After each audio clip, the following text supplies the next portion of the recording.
Assalamualaikum warahmatullahi wabarakatuh. Pada kesempatan kali ini di Refleksi 3 dibawakan oleh saya Nur Komariah, yaitu refleksi pada kegiatan kebinekaan yang sebelumnya telah dilaksanakan. Langsung saja kita simak pembahasan kita kali ini, yaitu di Kebinekaan 7. Adapun pembahasan kita yaitu mengenai kunjungan virtual ke makam Bung Karno di Blitar, dan pada Kebinekaan 8 yaitu cerita rakyat atau legenda Nusantara. Di sini ada ringkasan mengenai makam Soekarno atau biasa disebut makam Bung Karno, disingkat MBK, adalah kompleks pemakaman Presiden pertama Republik Indonesia yaitu Ir Soekarno. Desain dari makam ini dengan arsitektur khas Jawa yaitu bangunan joglo. Kompleks tersebut terletak di Bendogerit, Sananwetan, Blitar, dan dibangun di akhir tahun 1970-an.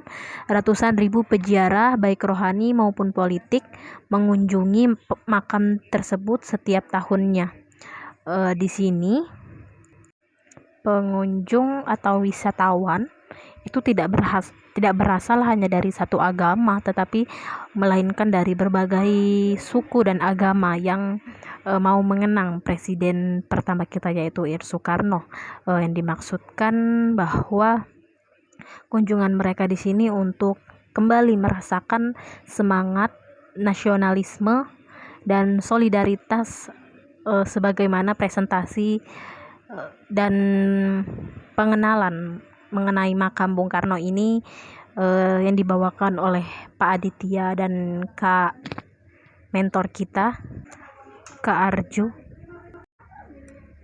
Dari sini pun kita dapat memahami mengenai peninggalan sejarah, atau kita bisa memahami sejarah dari peninggalan-peninggalan yang ada, dan juga dari makam Bung Karno itu bagaimana perjuangan beliau untuk memperjuangkan kemerdekaan dan keutuhan Indonesia sebagai suatu republik.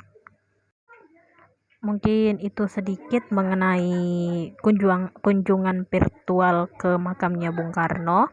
Sekarang kita masuk ke pembahasan yang berikutnya, yaitu mengenai cerita rakyat Nusantara. Adalah cerita yang berasal dari masyarakat Indonesia yang telah diwarisi secara lisan, mengandung sikap, perilaku, dan nilai-nilai yang dimiliki masyarakat Indonesia yang terus berlanjut ke generasi seterusnya melalui tradisi tutur. Cerita tersebut umumnya memiliki nilai-nilai kearifan lokal yang berhubungan erat dengan terjadinya suatu hal, peristiwa, kejadian, dan sebagainya. Kearifan lokal tersebut biasanya tercermin dari kesenian, mata pencaharian, bahasa, kekerabatan, dan teknologi dan pengetahuan alam. Cerita rakyat Indonesia menyebar hampir di setiap daerah atau pulau di Indonesia.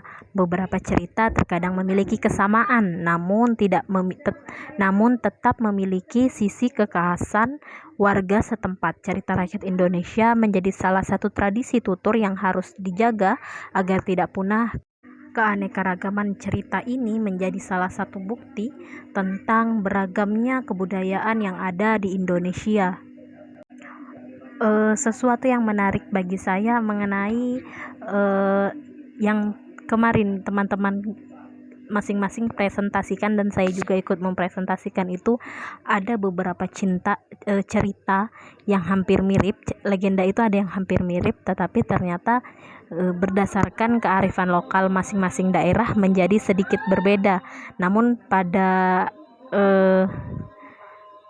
konsep ceritanya itu hampir sama seperti itu. Dan dari setiap cerita itu kita bisa mengambil pesan serta moral yang bisa kita praktekkan dalam kehidupan sehari-hari. Kita ambil begitu nilai-nilai yang ada di dalam cerita tersebut. Mungkin itu mengenai refleksi atau rangkuman dari kebinekaan yang sebelumnya telah kita laksanakan. Baik, kurang lebihnya saya mohon maaf. Sekian dan terima kasih.